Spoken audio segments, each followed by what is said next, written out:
everyone. നമ്മൾ ഇന്ന് ഇവിടെ ഉണ്ടാക്കാൻ പോകുന്നത് എന്താണെന്നറിയോ? എന്താ? ഉണ്ണിയപ്പം. ഉണ്ണിയപ്പം ഉണ്ടാക്കാൻ പോകുന്നത്. ഫസ്റ്റ് നമ്മൾ രാവിലെ അരി വെള്ളത്തിലിട്ട് പച്ചരി വെള്ളത്തിലിട്ട് അത് അരച്ചെടുത്തു. 2 ഗ്ലാസ് അരിയാണ് എടുത്തത്. അത് അരച്ചെടുത്തു. വൈകുന്നേരം ആയപ്പോൾ അത് അരച്ചെടുത്തു. പിന്നെ ഇതെന്താണെന്നറിയോ? എന്താ? ശർക്കര അത്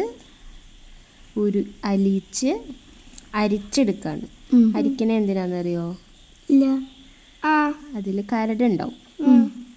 അത് പോവാൻ വേണ്ടിയിട്ടാണ്.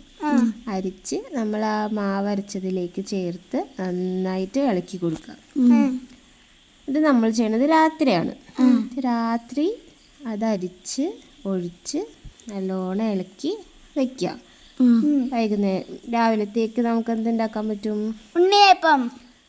രാവിലെ നമ്മൾ കുറച്ച് ചേരുവകളോട് ചേർത്തിട്ട് നമുക്കിതിൽ ഉണ്ണിയപ്പം ഉണ്ടാക്കാം. എന്തൊക്കെയാണെന്നറിയോ? അറിയില്ല? ഇല്ല. കാണിച്ചുതരാം. അപ്പം ഇതിൽ ഇപ്പോൾ രാവിലെയായി. ഇതിൽ ഓൾറെഡി പഴം ചേർത്തിട്ടുണ്ട്. എന്ത് പഴമാണെന്നറിയോ? ഇല്ല. പാളയംകോടൻ പഴം അരച്ച് ചേർത്തു. പിന്നെ ഇട്ടത് ചുക്കാണ്. ചുക്കും ഏലക്ക പൊടിച്ചതും കൂടി ചേർത്ത്. പിന്നെ ഇത് തേങ്ങാക്കൊത്ത് നെയ്യിലാണ് വറുക്കേണ്ടത്. പക്ഷെ നമ്മൾ വറുത്തത് വെളിച്ചെണ്ണയിലാണ്.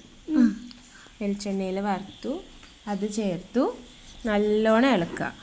എന്നിട്ട് അതേ ഉണ്ണിയപ്പം ചട്ടി വെച്ചു. അതിൽ എന്ത് വെച്ചിട്ടുണ്ട്? വെളിച്ചെണ്ണ ഒഴിച്ച് ചൂടായി കഴിയുമ്പോൾ മാവ് ഇങ്ങനെ ഒഴിച്ചു കൊടുക്കുക. മാവ് എന്നിട്ട് ഇങ്ങനെ പൊങ്ങി വരും. കണ്ട? മാവ് ഇങ്ങനെ പൊങ്ങി വരാം. എന്നിട്ട് മറിച്ചിട്ടിട്ട് വേവിച്ചെടുക്കുക. അപ്പം എന്ത് റെഡിയാവും? ഉണ്ണിയപ്പം.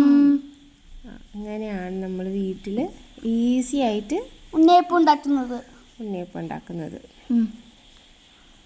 നമ്മളിവിടെ എടുത്തത് 2 ഗ്ലാസ് അരി, 1/2 കിലോ ശർക്കര, 3 പാളയംകോടൻ പഴം, പിന്നെ കുറച്ച് ജീരകം, കുറച്ച് ചുക്ക്, കുറച്ച് ഏലക്കാപ്പൊടി. ഇത്ര എടുത്തപ്പോൾ നമുക്കൊരു 50 to 70 ഉണ്ണിയപ്പമാണ് കിട്ടിയത്. നിങ്ങളൊക്കെ ഉണ്ണിയപ്പം കഴിച്ചില്ലേ? എങ്ങനെയുണ്ടായിരുന്നു? സൂപ്പർ. ഓക്കേ.